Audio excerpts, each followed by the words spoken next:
Good afternoon. Welcome to the weekly edition of the Wrap. I'm Laura Leslie, WRAL Capitol Bureau Chief. And I'm WRAL State Government Reporter Travis Fain. So this week started off with a fight over who will and will not be on the ballot in November. This is such a crazy story. I know we've covered this quite a bit, and probably you've read some of our coverage on NC Capitol. But the Green Party has been trying to get on the ballot, and they had been sort of put on hold pending an investigation into what was alleged signature fraud, which it sounds like the Board of Elections is still alleging. But they decided that after an investigation of some weeks that they do have enough signatures to get them on the ballot, except now it's too late to get them on the ballot. Yeah, so there was some fraud apparently, but not enough to get you below the threshold you have to be on the ballot. Look, I think there's a federal lawsuit that the Green Party filed, and I would rather expect the judge to get involved here if the state board of elections says, "All right, we're willing to move forward with the steps that it takes to get them on the ballot. We've just missed this deadline." That seems like the kind of thing that a federal judge can get them around, or B, the state legislature can get them around. They're not going to be in session. I mean, we're getting close to, I think August 17th is when they print the ballots. And I don't think they're in session, even for these little, look-in sessions where they don't do anything before then. But it just seems like there are fixes here if people agree, as the Board of Elections now seems to, that this party can be on the ballot. But not everybody agrees, right? So now we have the Democratic Party going to court in state court to try to keep the Green Party off the ballot. And their argument is because there was fraud and because that investigation is still ongoing, that they have lost their right to be on the ballot this fall. As you and I have commented before, being the party of democracy, but trying to keep people off the ballot is a complicated look, I guess, is one way to put that. Right, particularly when, the Mark Elias's firm, a big time Democratic national attorney, uh, they were clearly trying to poke holes in the Green Party's petitions. And at the same time that was happening, people were calling people who signed these Green Party petitions saying, "Hey, are you sure you signed these things?" And claiming that they were calling from the Green Party itself, which, for those of you scoring at home, is lying. So a lot of kind of dirty hands here in this, trying to get just like a little bit of advantage in our U.S. Senate race. Because I mean, what are we talking? 10,000 votes maximum, I'm guessing, for a Green Party Senate candidate, if that. So we're still waiting to see what the judges come up with on that, right? That's Monday. I don't know the timing on that. There's a federal lawsuit and, of course, a state lawsuit, and I'm just Right. not sure how and when that's all going to play out. In the meantime, we covered a lot of stuff this week. Brian Murphy, our colleague, our sports investigative reporter, had a great story on sports gambling this week. Yeah, yeah. Basically, it boils down to teams, professional sports teams in the state are just stepping up that pressure on lawmakers after we all thought sports gambling was going to pass earlier this year and it didn't. They're going from, "Hey, wouldn't this be nice?" to, "Hey, you really need to do this. We are at a competitive disadvantage without the gambling that we can tack on as a side business to our sporting venues." And let me just say, Laura, that can you imagine a world where the Charlotte Hornets and Charlotte Panthers are not competitive? I don't want to live in that world. I obviously those are two stalwarts of I'm from Georgia, by the way, if I haven't mentioned Rub that. it in, rub it in. Look, let's not handicap them any more than they already deal with, right? That's a good point. And I think that's roughly the argument that they're making to state legislators is here. All these other teams are getting this. We need this revenue. We need these improvements to our sporting venues. In the meantime, the election march continues apace. We know that we are going to be Monday is going to be 3 months from election day. Isn't that crazy? It seems like it's further off, but it's really not. It's here. Yeah, it's coming up. It's coming up. So Beasley is up on the air now with a couple of good ads. One of them has to do with capping the price of insulin, and the other one I saw is ban members of Congress from trading stocks. Yeah, and that's probably an issue that's going to play fairly well. Maybe not with Democratic leadership in the House, at least, but that that's a kind of a good populist message, I would think, even for a Democrat. Now, I did see I think she says in that ad that she doesn't take corporate PAC donations, which may be like technically true, but there are all these little pass through organizations that you can get money from. And I saw the NRSC pushing back on that today, saying, hey, what about this money? This money that doesn't come technically from a corporate PAC, but it flows from a corporate PAC through another entity to the Beasley campaign. It's one of the many ways that it is difficult for us to track money Yeah, in the business. That is for sure. And every time we think we've got a handle on it, they come up with another loophole. So, in the meantime, so you've been looking at whether or not we're going to see any debates in the Senate race. We did not see any debates in the Republican primary, right? that's right. That's right. And I don't know that we're going to see any Beasley Budd debate in the general. I mean, like you said, we're 3 months out.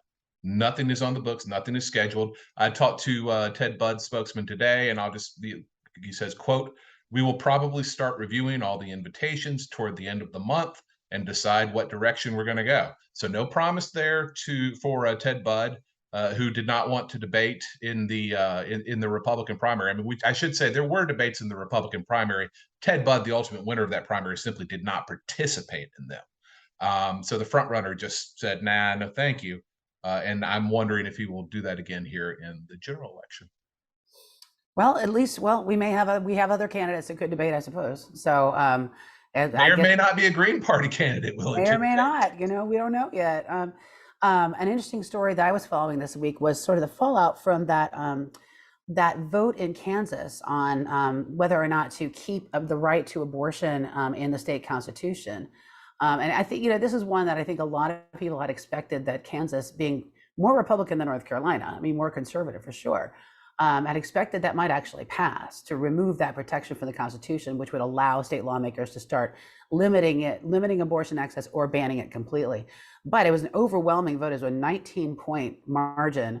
Voters there said that they wanted to keep that right in their Constitution. And that really surprised a lot of people, especially if you think about the fact that they put it in August, for heaven's sake. I mean, who has an election in August, right? And then on top of that, it was really strangely worded, and there were some efforts sort of afoot to give people the wrong information about which way to vote. And nonetheless, despite all of that, they had the same sort of level of turnout that they've seen for like general elections with the governor on the ballot. Yeah, and I continue to think abortion is an issue that's going to drive turnout in November. Uh, shout out to all the people who kind of made their decisions about what the November elections would look like in March. I think you made a mistake. I mean, it's probably still too early to say what you think it's going to look like. I mean, think about all the kind of positive news for Democrats in the last week or so. They seem to be getting their act together to move things through Congress. Gas still very expensive, but it has come down. The economy, we had a very positive jobs report today.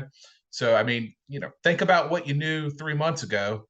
Think about what you think you know now, and think about what you're going to know is it November 8th? I think that the election is. It is November So, 8th. Yeah. we got miles to go before we sleep. But I think abortion is just really going to be an animating issue, certainly for both sides, but probably more for Democrats than for Republicans. And it could wipe out some of this red tide that we kind of, the general wisdom has been expecting this November. Right. I mean, I was talking to David McClellan about it this week, and him and other people that I spoke he, I should say, and other people I spoke to kind of all agree. They don't think this is going to result in the flipping of the state house or Senate or anything along those lines. Sorry about that. They don't think that's going to happen, but they do think that it may manage to hold off the supermajority that Republicans are hoping to gain in the state legislature, because a lot of those pickup seats that they're going to need are in swing districts, right? And a lot of them are sort of suburban or shoulder districts, and they've, got a lot of women voters.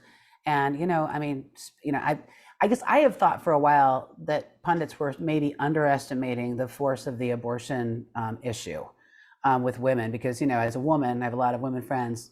The women I know are mad. I mean, they're not happy about this. Even if they would never have an abortion, they're not happy about being told what they can and can't do with their body. Right now, is that going to be enough to power them to the ballot box in November? I don't know, but women stay mad for a long time, right? And I'm making that joke as a woman, so it's okay. I can say that. I'm not touching that. I'm not involved in that Yeah, analysis. I'm just saying I don't know. I don't know the answer to that. As you say, there could be, who knows what's going to happen before November.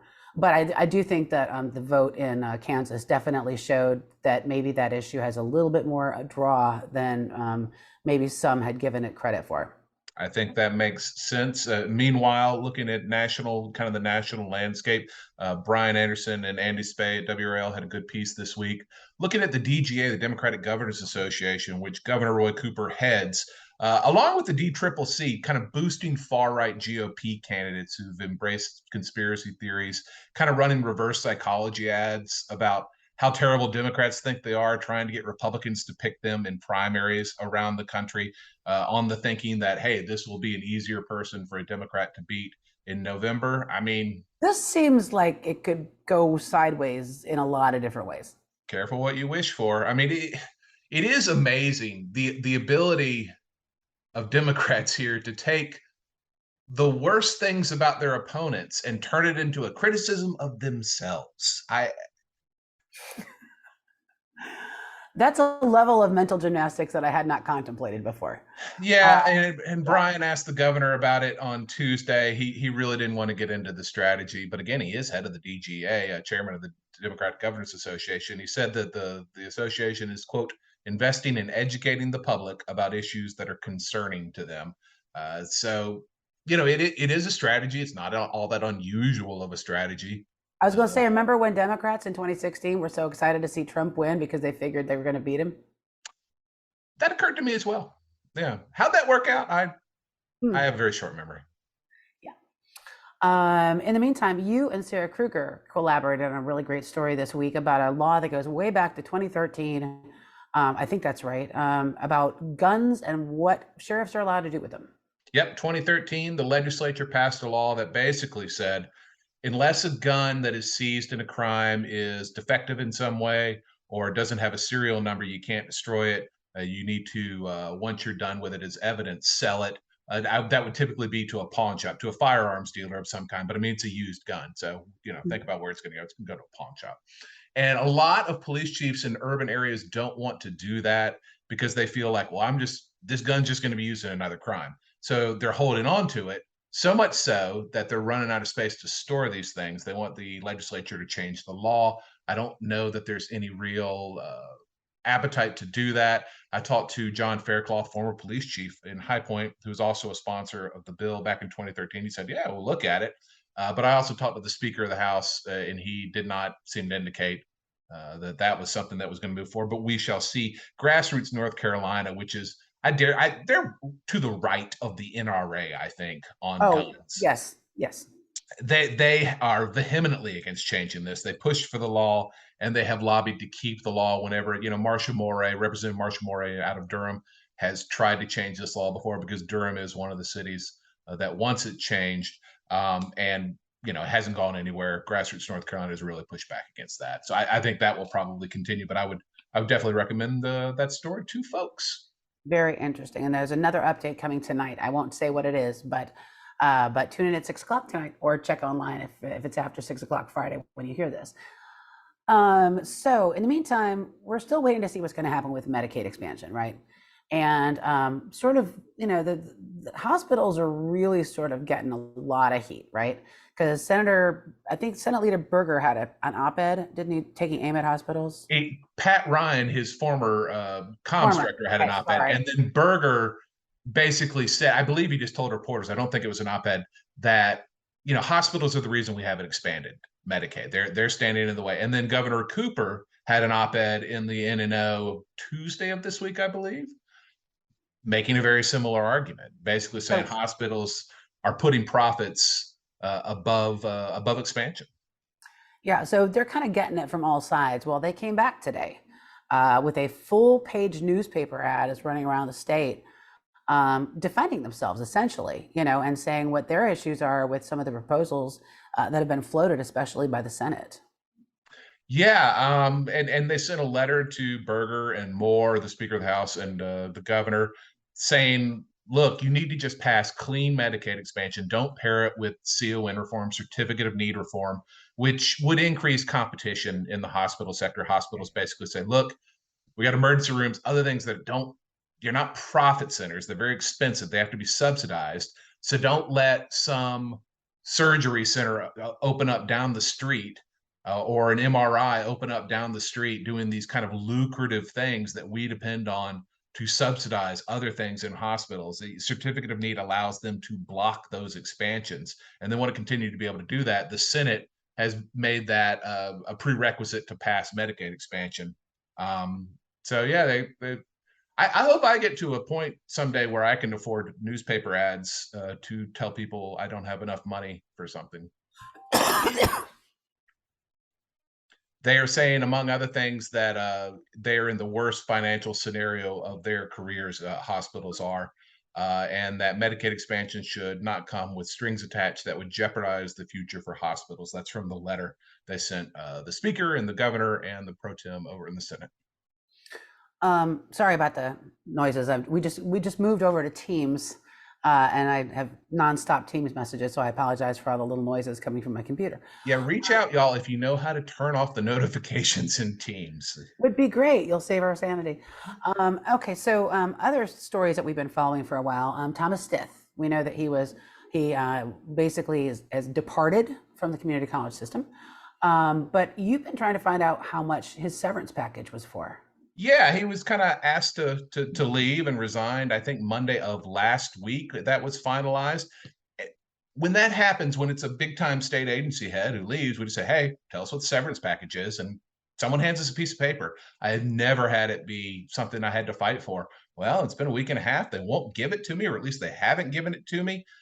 Yesterday, I took the very unusual step of reaching out to all board members, all the community college board members whose emails were on the website, saying, "Hey, can someone get back with me here?" Still haven't seen it. I don't know what they're hiding, or if there is anything to hide, but they won't say what his severance package is as of 2:09 p.m. Friday afternoon, August 5th. So, when I get it, I'll write about it. Yeah. Another big debate that's been happening this week, that Emily Walkenhorst has been covering for us in the education area, teacher pay and how that's all going to work. We had Kathy Truitt, the DPI superintendent, and also the head of the state school board, Davis, both arguing for sort of a reconfiguration of the way that teachers get paid that critics of the idea say amounts to performance pay. And so a lot of folks are sharply critical of this plan, but Truitt and Davis seem to think that it will help to counter, the drastic teacher shortages that this state and every other state in the country, apparently, according to the Washington Post, basically everybody's got problems with teacher shortages, and North Carolina's happens to be pretty bad. Yeah, and it would really be a big overhaul of the way we pay teachers from my understanding, going from kind of this experience-based model to something that is either merit pay or very close to it. Emily texts to say that the State Board of Education plans to wrap up its review of this proposal with final recommendations to State Board of Education committees later this month. So that is a debate that is quickly becoming very ripe. Yeah. In the meantime, I'm just checking notes here. I got a Medicaid story this weekend that I will. Yeah. It's about Medicaid transformation. It should drop Sunday morning on WRAL.com, nccapital.com. And it's basically, and I'm not the first to write about this. Rose Hoven's outfit, NC Health News, has written about it. WCNC in Charlotte has written about it.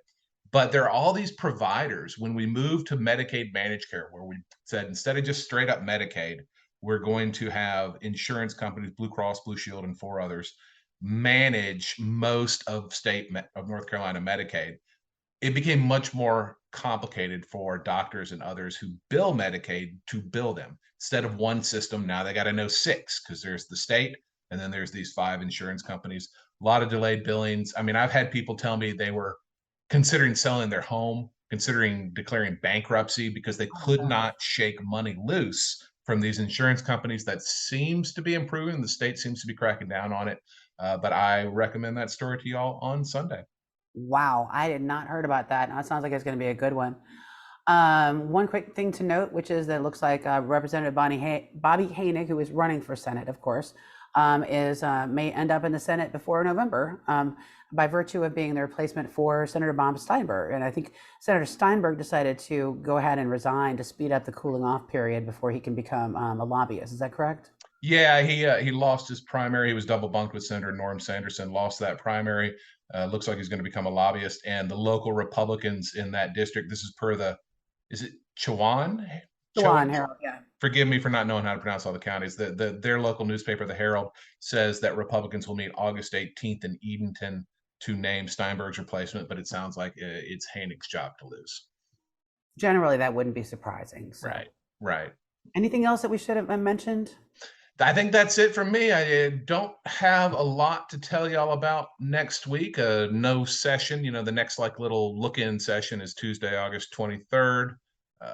Don't know of anything queued up for that either. But just I will keep plugging along through this summer. That's right. And check back with us next week to figure out what's going on with the Green Party. That is, if anybody knows by then.